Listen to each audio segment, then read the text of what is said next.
This interview is for information only and should not be considered as investment advice or a recommendation to buy shares in the company featured. Welcome to this Stock Box interview.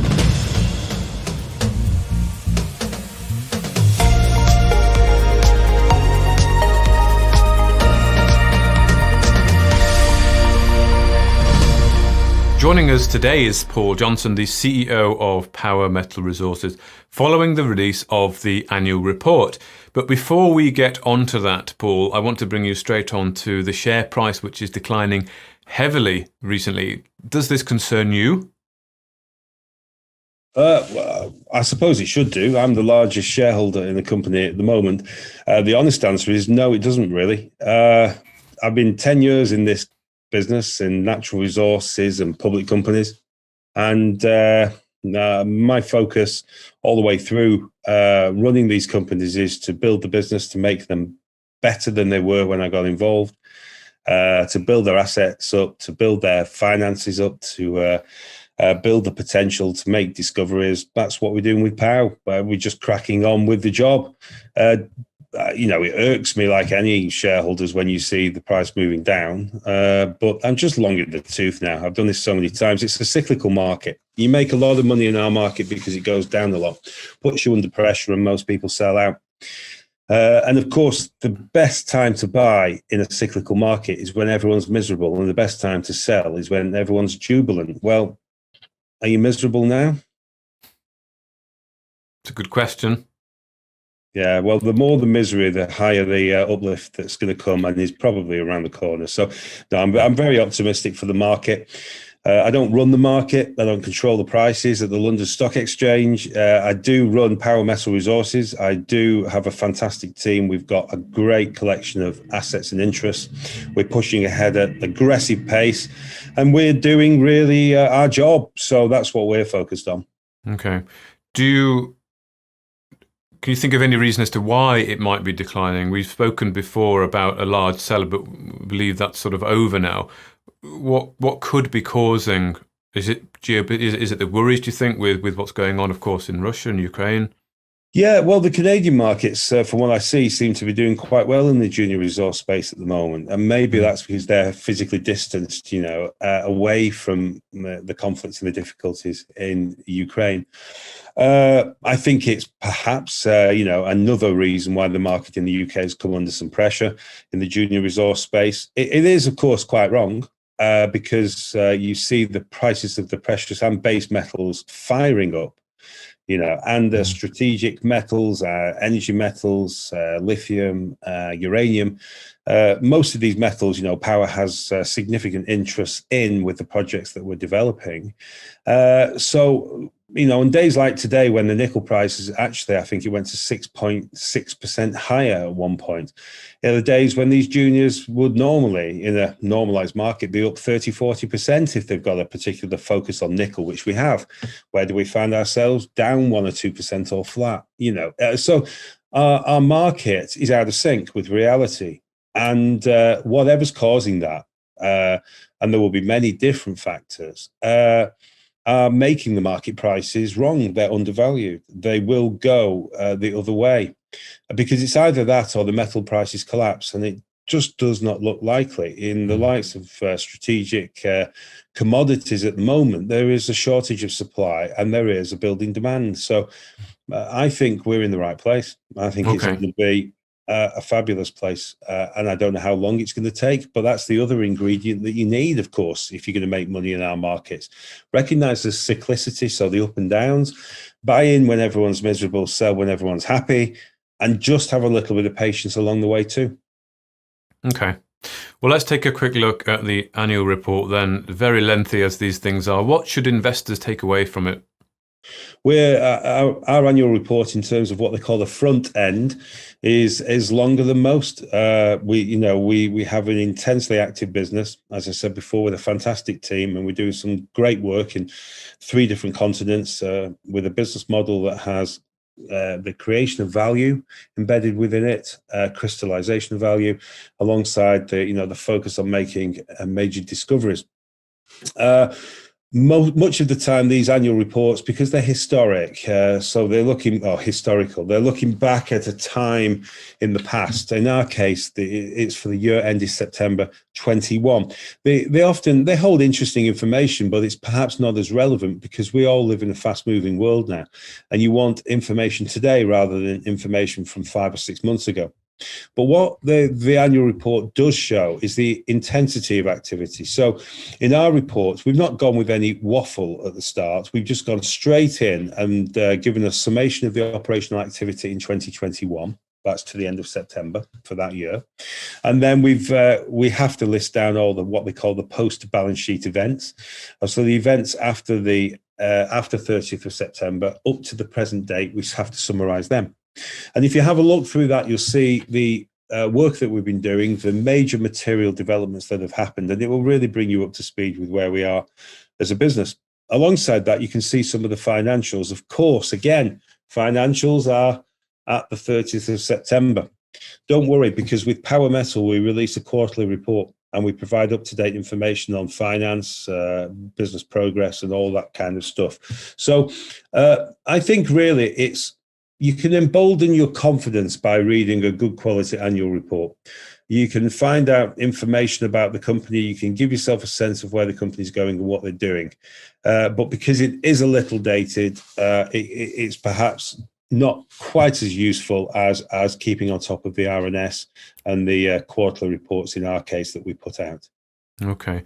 One of the things I did notice was that you said that you've impaired the DRC project. I wonder if you can just explain what this means and why. Yeah, well, we're not messing around, Mark. We've not just been building project after project into a portfolio forever. We expect our projects to deliver. We expect when we invest money in jurisdictions, and we don't invest much at first, if I'm honest, we go softly and see what happens and see what the results are, not just in terms of the geology. In the case of the DRC, we got great results, but also in terms of what happens on the ground, how confident we are that things are being done in the right way, how confident we are that things will be done in the right way, that we're able to arrange sensible forward exploration programs that will be implemented, that we have security of tenure over our interests, so that when we do start to invest significant amount of money, as we do in many places around the world, that we are confident that we have an asset that's meaningful to us and that we have absolute security over. And there's another factor here, that apart from the fact that we are not happy, obviously, otherwise we wouldn't impair, we have other interests around the world. We have significant interests in multiple jurisdictions where we're entirely happy with what's happening on the ground, entirely happy with security of tenure. And quite frankly, I'm not going to invest $1 in a jurisdiction and a project and whatever unless I feel it's going to deliver for the shareholders, including me. I'm going to put that dollar elsewhere.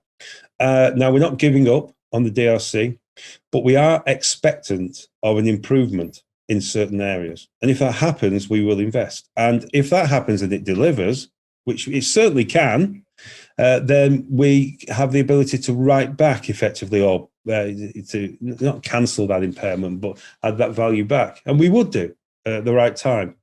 But at the moment, we have so many really positive developments in other parts of our business that my focus is on them, unless and until we get a better outlook in the DRC and in that project. Okay.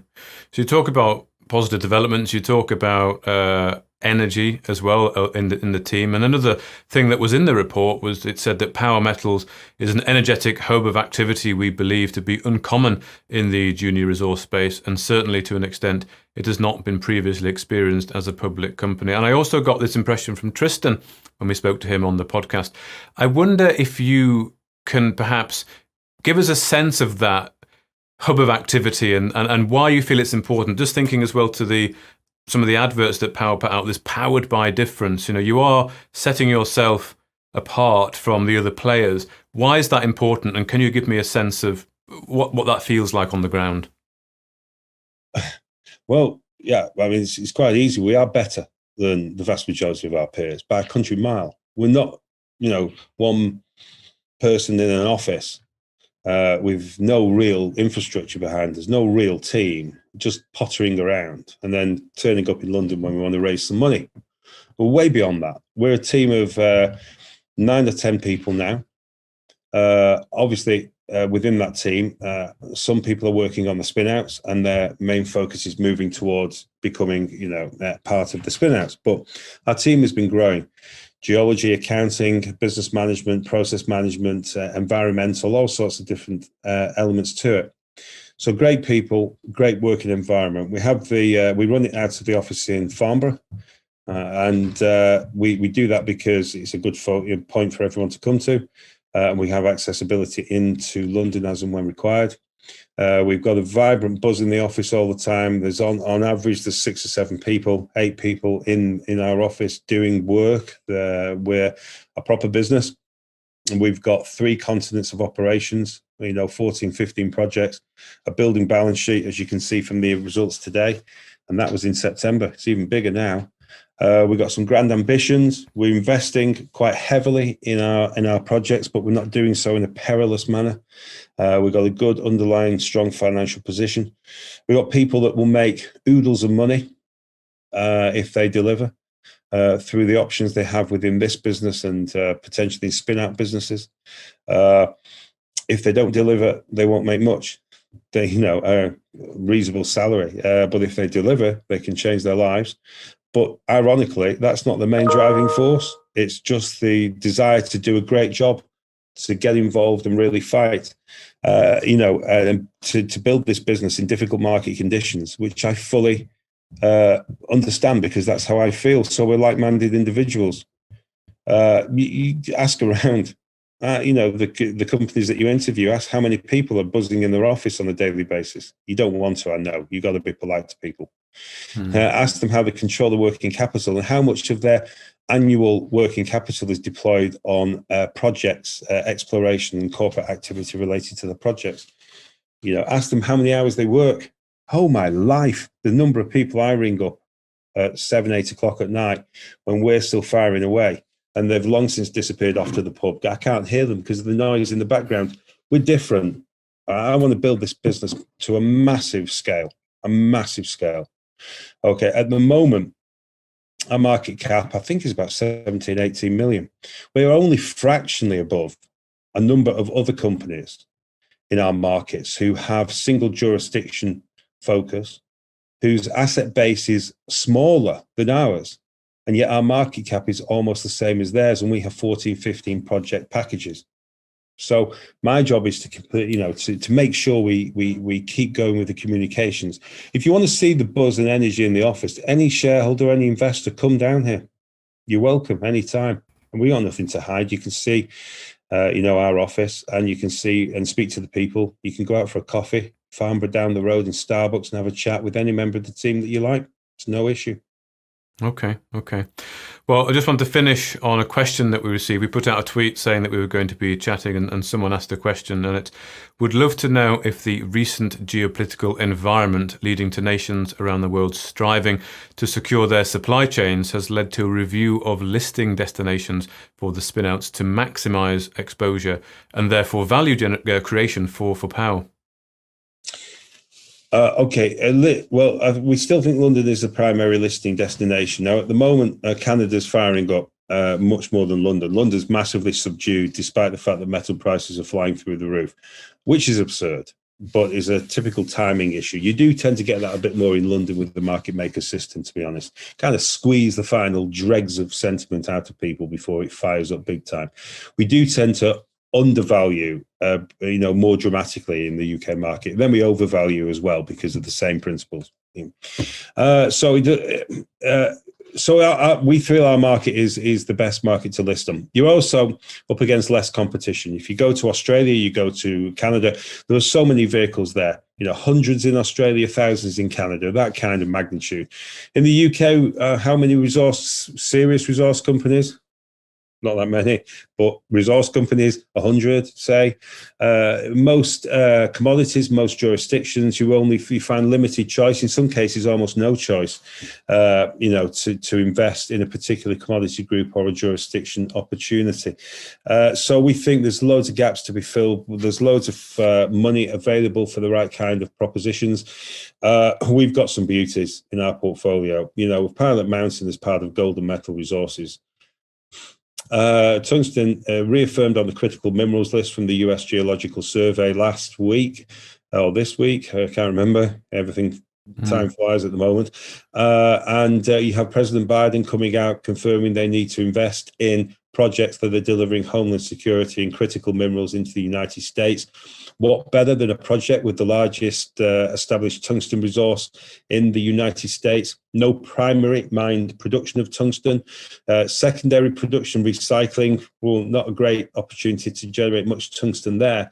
And we have the project that matters in Nevada, USA, Pilot Mountain, within the Power Metal Group through Golden Metal, which is planning to list in London. So, that kind of opportunity doesn't come to you very often. And I have to admit, when we did the transaction over Pilot Mountain, which I followed for many years, we didn't know where the market was going entirely. We didn't know the geopolitical instability that would happen. We didn't know the driving factors that would make North America more seriously than ever before look at homeland security of its interests. Right, but their factors are there now. What does that do to a project like Pilot Mountain? Dramatically increases its value every day of the week. And that's one project within one package from 14, 15 packages across our business. We're playing a serious game here. If you look at our uranium business in the Athabasca and with our interest in CELTA in the Northern Territory of Australia, we've got one of the largest uranium portfolios on the London market at the moment. There's not that many competitors in that sense, but we've got a significant offer. Our interest in Victoria, Australia, in the project there, we've got one of the largest land holdings in that area of any junior company, and along with our partners Red Rock. And certainly in terms of the UK market, our exposure in Victoria is larger than any company in the UK by an order of magnitude you wouldn't quite believe, So we've been building some major interest. Our Botswana business is, an enormous business focused on precious and base metals. So we have scattered across this portfolio some dramatic projects and some dramatic interest. The world is getting to an interesting point in its development. There's some sadness at this moment in time. Now we just have to crack on and run our business and build our business. And undeniably, as you can see from metal prices, we are in the right place, and this is the right time. Jurisdictional listings focus on London every day of the week. Okay. Well, that round table you mentioned there, I think that was last week. I watched that live. Fascinating, talking about securing supply chains, homegrown supply chains for batteries and rare earths as well.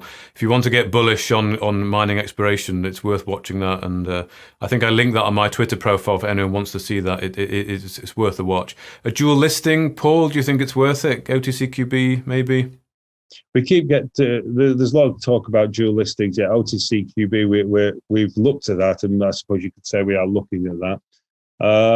The TSX is a possible dual listing, maybe. Australia was a possible dual listing, maybe. I don't know. We are on the primary market. It doesn't feel great, this, does it? Where we are at the moment, investments are down, and my wife asked me before how much we're down on paper on our power metal holdings since the highs of early last year, and I had to tell her, and it was a massive amount, a couple of million quid or something. And I won't ask for any kind of empathy, sympathy, whatever the word is, because this is our market. This is how we make our money.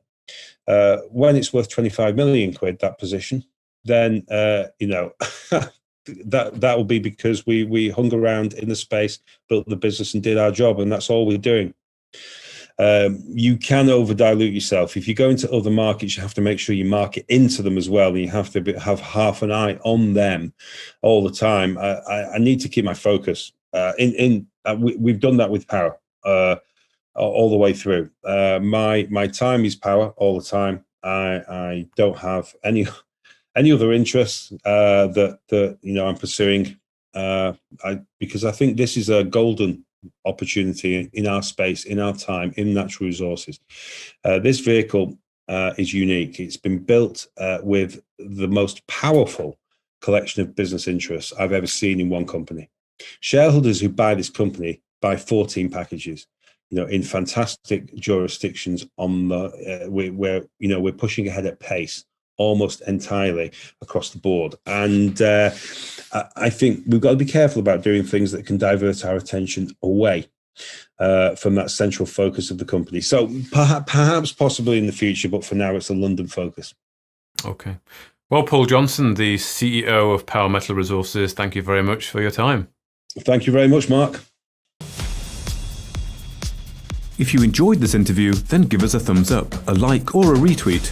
Subscribe to us on YouTube or follow us on Twitter and hit that notification bell to be the first to know when we release new content. There's loads of great content on our website too, across all our programs at stopboxmedia.com. Thank you for watching.